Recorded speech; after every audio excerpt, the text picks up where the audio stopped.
எவ்வளவு பெரிய வசதியான வாழ்க்கையா இருந்தாலும் எல்லாத்தையும் உதறி தள்ளிட்டு உங்களுக்காக மட்டுமே வந்திருக்கிறேன். எல்லா வழிகளையும் தாங்கிக்கிட்டு. எதுக்கு இதுக்கு தாண்டா உங்களுக்காக மட்டுமே வந்திருக்கிறேன். ஒன்று இன்னொன்று. அது சொல்றத இருக்கட்டும், நீ எதனா மாத்தி சொல்லு. எங்க போனாலும் இதையே சொல்லிட்டு சுத்திட்டு இருக்க. உங்க விஜய்க்கு, உங்க அண்ணனுக்கு, உங்க தம்பிக்கு, உங்க பிள்ளைக்கு ஒரே ஒரு வாய்ப்பு கொடுங்க. எப்படி அப்படி மாத்துற?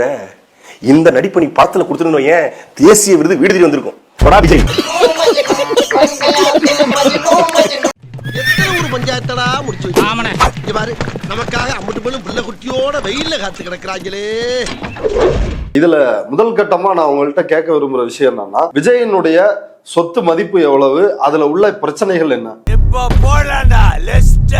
விஜய் வந்து திமுக உள்ளிட்டவங்க எல்லாம் வந்து தீய சக்தியும் பாரு, ஊழல் சக்தியும் பாரு, ஆனா தன்னை தானே தூய சக்தின்னு சொல்லிப்பாரு.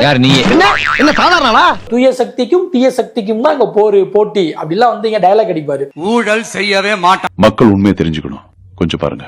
நடிகரும் தாவேக தலைவருமான விஜய் புலி படத்தில் நடிப்பதற்கு 15 கோடி ரூபாய் சம்பளம் பெற்றதை வருமான வரி கணக்கில் காட்டாமல் மறைத்துள்ளதை கண்டுபிடிக்கப்பட்டது. ஒரு துளி ஊழல் கரை கூட படியவே படியாது, படியவும் விட மாட்டான். சத்தியமா? இந்த தூய சக்தியினுடைய வந்து லட்சணத்தை இப்ப நம்ம பார்ப்போம். விஜயனுடைய அசையும் சொத்து மதிப்பு வந்து 404.58 கோடி. அவருடைய அசையா சொத்தா காமிச்சிருக்கிறது வந்து 115.14 கோடி. அவருடைய மொத்த சொத்து மதிப்பு வந்து 519.72 கோடி. விஜயனுடைய மொத்த சொத்து மதிப்பு 500 கோடியாகத்தான் இருக்கிறது எனும் போது நீங்க ரொம்ப ஏழைங்க. ஆமாங்க.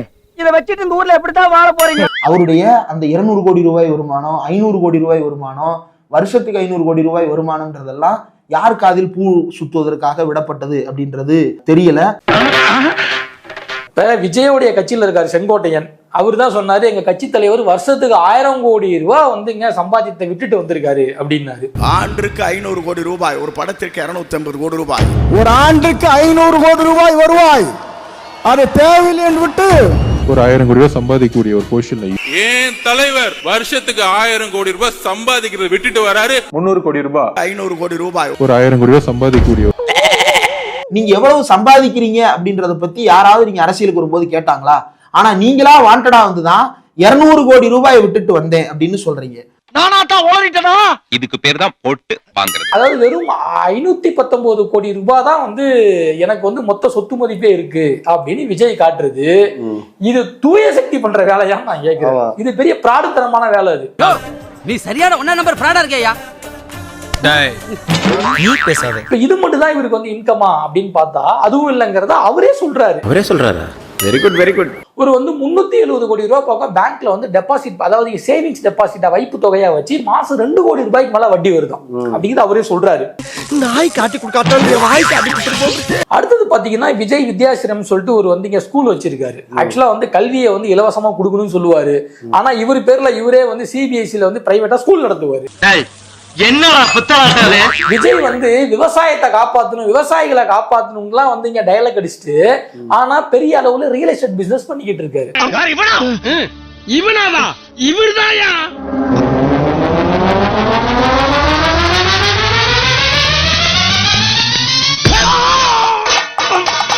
பாருங்க, தன்னுடைய டிரைவருடைய பையனுக்கு சீட்டு கொடுத்து விஜய் வந்து பயங்கரமா அழகு பார்த்தாருங்கிறத வந்து நேத்துல இருந்து பாத்துட்டு இருந்தோம். எப்படி மாமா இப்படி திறந்த புத்தகமா இருக்கீங்க? எல்லாம் ஒரு உள்நோக்கம் தான். என்னடா கதைன்னு பார்த்தா இன்னைக்குதான் தெரியுது. அது பேர் என்னன்னா ஜெயாநகர் ப்ராப்பர்ட்டிங்கிறதா அந்த வந்து கம்பெனி நேம். ஏயா கத்துற? நான் எவ்வளோ நீ கத்துற கத்துல என்ன கோர்த்து விட்டு போயிடும். 2023ல எந்த வந்து டிரைவரோட பையனுக்கு சீட்டு கொடுத்ததா சொல்றாங்களோ அந்த விஜயோட டிரைவரான ராஜேந்திரனை வந்து அந்த ஜெயா நகர் ப்ராப்பர்ட்டிக்கு வந்து டைரக்டரா விஜய் போட்டிருக்காரு, பினாமியா வச்சிருக்காரு.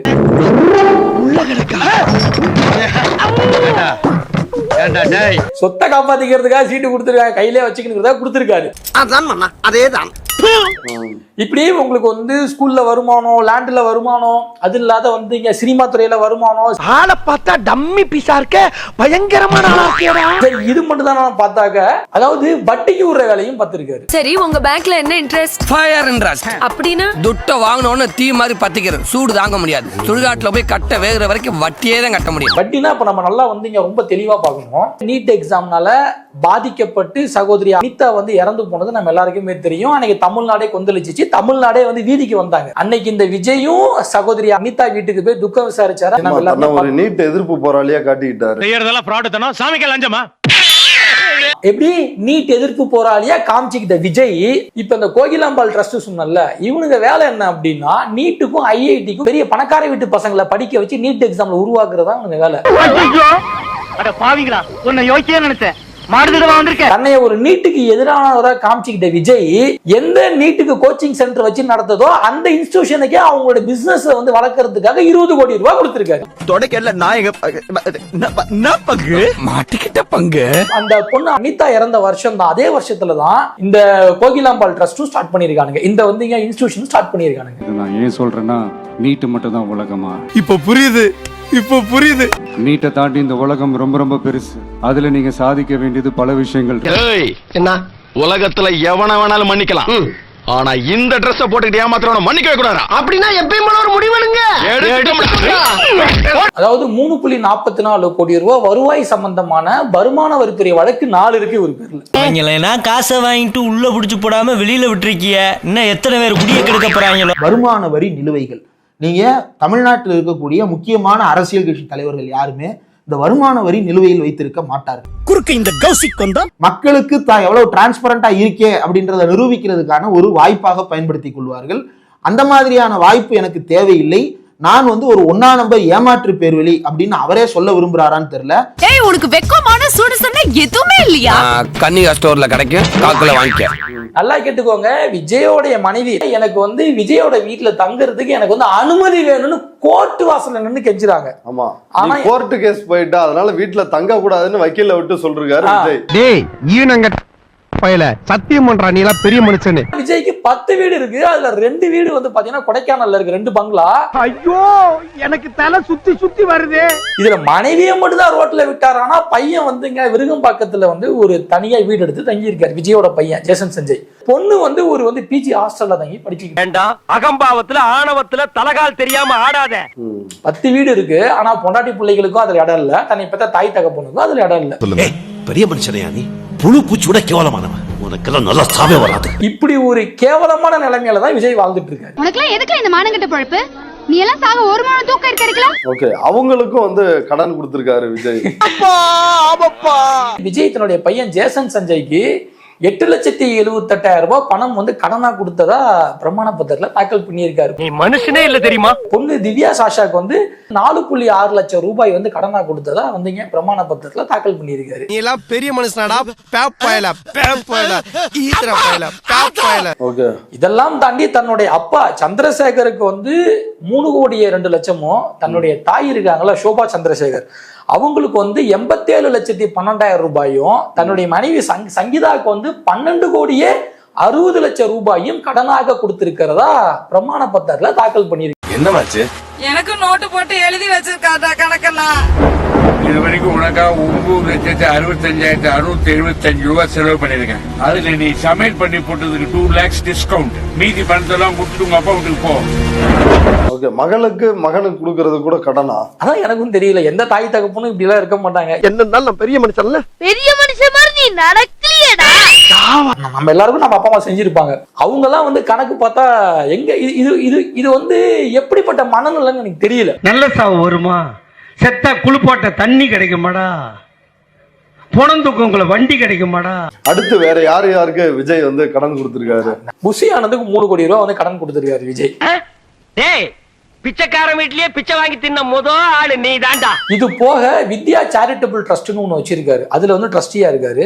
அப்புறம் விஜய் சேரிட்டபிள் ட்ரஸ்ட்னு ஒண்ணு வச்சிருக்காரு, அதுலயும் ட்ரஸ்டியா இருக்காரு. விஜய் தன்னுடைய வந்து சேரிட்டபிள் ட்ரஸ்ட்டுக்கு வந்து 5,84,21,000 ரூபாய் கடனா கொடுத்திருக்காரு. இவரே வந்து ட்ரஸ்டியா இருப்பாராம், இவரே அதுக்கு கடனும் கொடுப்பாராம். என்ன கடனே தெரியல.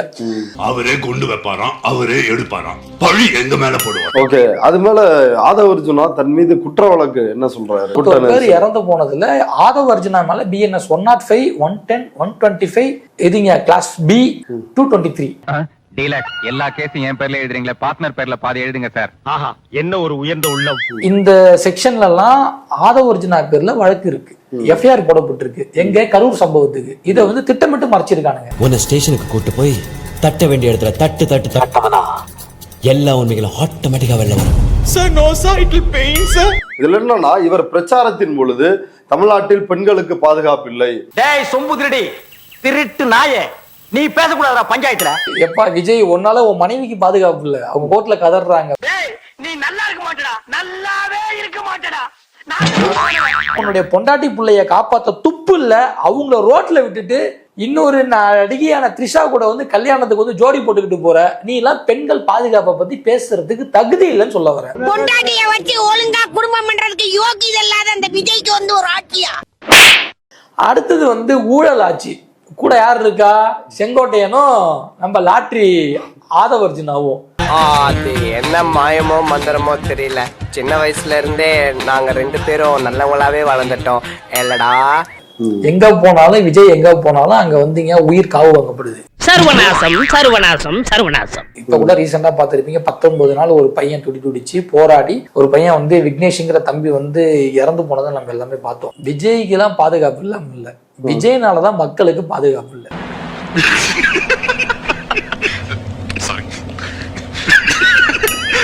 அடுத்து வேட்பாளர் விஜய் நேற்று 234 தொகுதிக்கும் வந்து வேட்பாளர்களை வந்து அறிவித்திருக்கிறார். நம்மளுடைய வேட்பாளர்கள் எல்லாருமே ரொம்ப சாதாரணமான குடும்பத்திலிருந்து வந்திருக்கிறாங்க. அவங்க பின்னாடி பெரிய பேக்ரவுண்ட்லாம் இல்ல, அப்படி இப்படின்னு சொல்லுவாங்க. நான் அவங்க எல்லாருக்கும் ஒன்னு சொல்றேன், ஒரு எம்எல்ஏனா எப்படி இருக்கணும்னு நான் சொல்றேன். ஆர்கே நகர் திரு டாக்டர் என் மரியா வில்சன் நிர்வாக குழு உறுப்பினர்.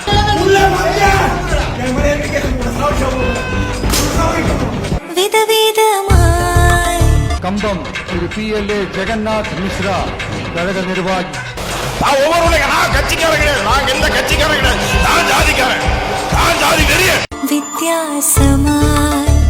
ஆண்டிப்பட்டி திரு வி பாண்டி தேனி தெற்கு மாவட்ட கழக செயலாளர். நான் விடுத்து விடுவேன்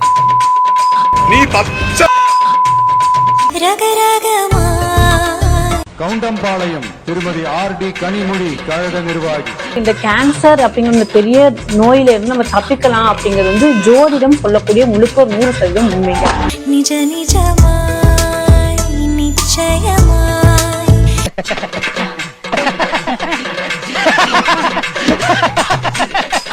அரசியல்ல இதெல்லாம் சாதாரணமாப்பா. 5 கோடி வரைக்கும் வந்து விஜய் வந்து அவங்க கட்சிக்கு வந்து கேக்குறாங்க. அப்பதான் வந்து சீட்டு அப்படின்னு சொல்லிட்டு. What is this bro? This is totally fake bro. மக்களுக்கான கட்சினே மக்கள் பிரச்சனைக்காக குரல் கொடுத்ததே இல்லை. அது மட்டும் இல்லாம உழைக்கிறவங்களுக்கு தான் பதவின்னு வேற பேசுனீங்க.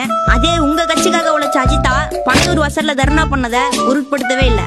அது மட்டும் இல்ல, பதவிக்கு காசு கேட்கறாங்கன்னு பல மாவட்ட நிர்வாகிங்க போராட்டம் பண்ணாங்க. அதையும் நீங்க மதிக்கவே இல்லை. உங்க உட்கட்சி பூசல் பத்தி தமிழ்நாட்டு மக்களுக்கு எதுவும் தெரியாதுன்னு நினைச்சீங்களா? விஜய்ங்கிற இமேஜை காட்டிக்க பிளாக்ல சினிமா டிக்கெட்ல இருந்து கட்சி மீட்டிங் வர உங்களுக்கு வசூல் வேட்டை தான். விஜய் பேசுற பப்ளிக் மீட்டிங் வர்றதுக்கு QR கோட்னு சொல்லி ஃபேன்ஸ் கிட்ட எவ்வளவு முடியுமோ அவ்வளவு கலெக்ஷன் பண்ற நீங்களா கட்சி கொலைக்கிற அடிமட்ட தொண்டனுக்கு அங்கீகாரம் தர போறீங்க? ஐயா, அதுல பாதிக்கும் மேற்பட்ட வேட்பாளர்கள் உங்களுக்கு தெரியும். நேத்து கட்சியில சேர்ந்தவன், முந்தானத்தை சேர்ந்தவன், திடீர்னு வந்தவன் எல்லாம் வந்து கட்சியில வந்து வேட்பாளரா போட்டிருக்காரு. அப்ப ஏதோ ஒரு ஆதாயத்துக்காக நீங்க சீட்டு கொடுக்குறீங்கிற ஆதாயத்துக்காக மட்டும்தான் உங்க கட்சிக்கு வரான். அப்ப ஆதாயத்துக்காக அவன் எதையும் செய்ய மாட்டானா? ஆமா, உண்மையிலே விஜய் ரசிகர்களா, விஜய்க்காக உழைத்தவர்களுக்கு சீட்டு கிடைக்கல. அவங்களே பல இடத்துல பேட்டி தர்றாங்க.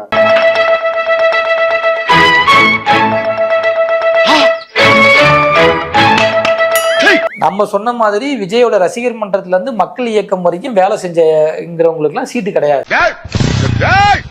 என்னையா லெட்டர்ல ஒண்ணும் காணோம்? என்ன எழுத்து கண்ணுக்கு தெரியலையா? ஒண்ணும் தெரியல. ஆப்பு கண்ணுக்கு தெரியாதடியோ. அதே போல பூந்தமல்லி தாவேகா வேட்பாளர் வந்து டாக்டர் பிரகாசம் என்கின்ற குட்டி, அவர் மேல இன்றைக்கு பாலியல் சீண்டல்ல ஈடுபட்டதா தாவேகாவோட மகளிர் அணி நிர்வாகி ஒருத்தர் வந்து திருவள்ளூர் SP அலுவலகத்துல புகார் கொடுத்திருக்கிறாங்க. அவரும் வேட்பாளர். நான் யோக்கியமான ஆட்சி அமைக்க போகிறேன் அப்படின்னு சொல்லி நேற்று உங்க மேடையில உறுதிமொழி எடுத்துக்கிட்ட ஒரு நபர் இன்னைக்கு பாலியல் புகார்ல சிக்கி இருக்கிறாரு. இதுதான் உங்க கட்சியினுடைய யோக்கியதை. எல்லாம் இந்தியாவின் எதிர்கால தூண்கள். ஆனா விஜய் வந்து நான் வந்து பெண்களுக்கு எதிரான குற்றங்களை ஒழிப்பேன், பெண்களுக்கு பாதுகாப்பு இல்லை, கட்சிக்காரனால தானே முதல்ல பாதுகாப்பு இல்லை அப்படின்னு சொல்ல வரும். தமிழ்நாட்டு பெண்கள் பாதுகாப்பாக இருக்கிறார்கள், ஆனால் உங்கள் வீட்டில் இருக்கக்கூடிய பெண்ணால் பாதுகாப்பாக இருக்க முடியவில்லை அப்படின்னு அவங்க கோர்ட்ல போய் நிக்கிறாங்க. திருந்த வேண்டியது நீங்கள் தான், வருந்த வேண்டியது நீங்கள் தான். உள்ளுக்குள்ள உறுத்தல பொறம்போ அப்படின்னு உங்க மனசாட்சி உங்களை பார்த்து கேள்வி கேட்காத மிஸ்டர் பார்த்தசாரதி. இப்போ இது மாதிரியான குற்றப்பின்னணி கொண்டவர்களை உங்கள் பக்கத்தில் வைத்துக்கொண்டு நீங்கள் தமிழ்நாட்டை பார்த்து தமிழ்நாடே இப்படி ஆகிவிட்டதே என்று புலம்புவதெல்லாம் என்ன, புதுப்பேட்டை படத்துல ஸ்கிரீனை பூட்டினா ஒரு மாதிரி ஸ்கிரீனை திறந்தா ஒரு மாதிரின்றதெல்லாம் கண்ணு முன்னாடி நடத்தி காட்டினீங்க. மக்கள் பார்த்துட்டு தான் இருக்கிறாங்க, பார்த்து தான் ஓட்டு போட போறோம். மாப்பு வெச்சிட்டாலே ஆப்பு. ஸ்டார்ட் பண்ணு.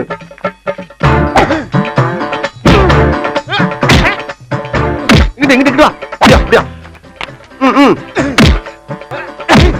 படைக்கல மண்டல மட்டும் அடிச்சிடாத, குலக்கேசல் உள்ள போயிருவேன். சரியா? உங்க வீட்டு பிள்ளையா நினைச்சு எல்லாரும் என்னை மன்னிச்சிருங்க.